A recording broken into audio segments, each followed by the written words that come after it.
এনসিপির হাসানাত আব্দুল্লাহকে অসংখ্য ধন্যবাদ জানাই। সে তার ভদ্রতার পরিচয় দিয়েছে। তাকে বারংবার বলা হয়েছে আপনি ইসলামী ছাত্র আন্দোলন বাংলাদেশের কেন্দ্রীয় সহ সভাপতি মুনতাসির আহমদের কাছে ক্ষমা চান। গতকালকে তার সাথে যে সৌজন্যমূলক আচরণ করেছেন, লোকালয় জনস্রোতের মধ্যে বসে একজন বাংলাদেশের হাই লেভেলের উচ্চ লেভেলের একটি ইসলামিক ছাত্র সংগঠনের কেন্দ্রীয় সহকারী প্রেসিডেন্টের সাথে আপনি যে আচরণ করেছেন, অসৌজন্যমূলক আচরণ করেছেন, এজন্য তাকে ক্ষমা চাওয়ার জন্য দেশবাসী বারংবার আহ্বান করেছে। তো দেশবাসীর আহ্বানের ভিত্তিতে উনি আজকে ইসলামী আন্দোলন বাংলাদেশের কেন্দ্রীয় কার্যালয়ে পুরানা পল্টনে গিয়ে ইসলামী ছাত্র আন্দোলন বাংলাদেশের সহ সভাপতির কাছে আজকের ক্ষমা চেয়েছেন। ওনাদের মধ্যে সৌজন্যমূলক সাক্ষাৎ হয়েছে, একে অপরকে জড়িয়ে পর্যন্ত ধরেছেন। এই যে ভিডিও দেখতে পাচ্ছেন, আলহামদুলিল্লাহ। এবং এমনকি হাসানাত আব্দুল্লাহ ওই মজলিসে বসে স্বয়ং আমির পীর সাহেব চরমনায়ের সাথে মুঠোফোনে কথা বলেছেন এবং পীর সাহেব চরমনাই হাসানাত আব্দুল্লাহ সহ ইসলামী ছাত্র আন্দোলন বাংলাদেশকে এই কথা জানিয়েছেন যে তোমরা সামনের দিনগুলো কাঁধে কাঁধ মিলিয়ে চলো, একে অপরের ভাই হিসাবে মেনে তারপরে তোমরা সামনে আগাও। ইনশাল্লাহ তোমরা যে আন্দোলনই করো না কেন, প্রত্যেকটা আন্দোলনই তোমরা ফলপ্রসূ হবে। তো এই জন্য আলহামদুলিল্লাহ আমরা আশা করেছি আপনারা এরপরে নেক্সট টাইম থেকে আপনাদের ব্যবহারগুলো, আপনাদের আচরণগুলো একটু চিন্তা ফিকির করে করবেন। কার সাথে আমি কেমন আচরণ করতেছি, এই লোকটা কে। আপনারা জানেন অলরেডি কালবেলা কিন্তু নিউজ প্রকাশ করেছে যে ফেসিবাদ বিরোধী আন্দোলনের সবচেয়ে বেশি অবদান কাদের ছিল। ফেসিবাদ বিরোধী আন্দোলনের সবচেয়ে বেশি অবদান ছিল, প্রথমেই সেখানে চলে আসবে রাজনৈতিক দলের মধ্যে থেকে ইসলামী আন্দোলন বাংলাদেশ। ফেসিবাদ বিরোধী আন্দোলনের মধ্যে সবচেয়ে বেশি অবদান ছিল ইসলামী আন্দোলন বাংলাদেশের।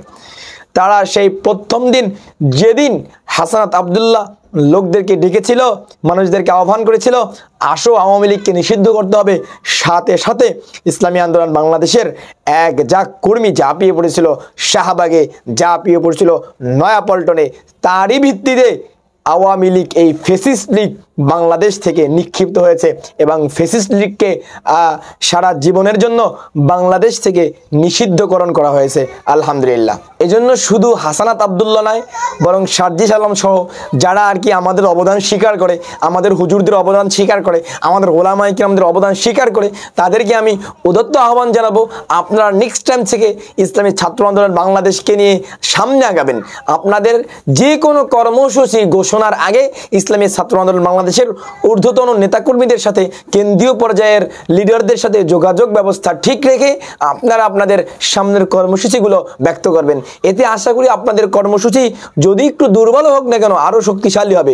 আপনারা জানেন না ইসলামী আন্দোলন বাংলাদেশ আপনাদের এই ফেসিবাদ বিরোধী আন্দোলনের সাথে জয়েন্ট হওয়ার কারণে, আপনাদের সাথে জোট হওয়ার কারণে কতটা আপনাদের উপকার হয়েছে। এবং আমি মনে করি আওয়ামী লীগকে আরও পরে নিষিদ্ধ করা হতো, আওয়ামী লীগকে আরও পরে বাতিলকরণ করা হতো, কিন্তু ইসলামী ছাত্র আন্দোলন বাংলাদেশ এবং ইসলামী আন্দোলন বাংলাদেশের জোটের কারণে, তাদের শক্ত অবস্থানের কারণে সরকার দ্রুতই আওয়ামী লীগকে নিষিদ্ধকরণের জন্য ঘোষণা দিয়েছেন।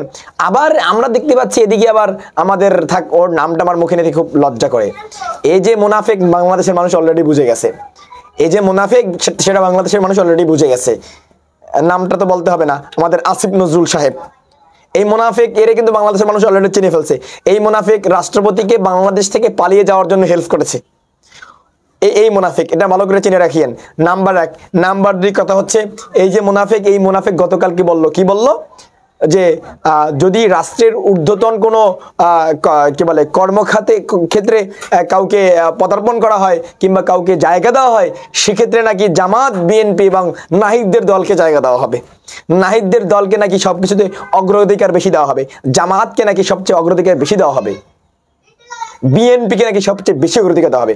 ওদিকে আরে বেটা যেই মোল্লার জন্য সিন্নি খাইলা সেই মোল্লারে চিনলা না, ওদিকে সব কিছুই করলো ফেসিস্ট আন্দোলন, ফেসিবাদী বিরোধী আন্দোলন, এরপরে জুলাই আন্দোলন, সকল আন্দোলনেই ইসলামী আন্দোলন বাংলাদেশ নামক একটি ইসলামিক দলের সবচেয়ে বেশি শ্রম, সবচেয়ে বেশি ঘাম ঝরেছে, রক্ত ঝরেছে, অথচ এই দলের লোকদের কোনো মূল্য নাই।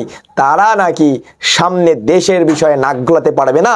ওদিকে দুদিন আগে হওয়া নাহিদের দল ভালোই নাম কামাবে, ভালোই নাক গলাবে।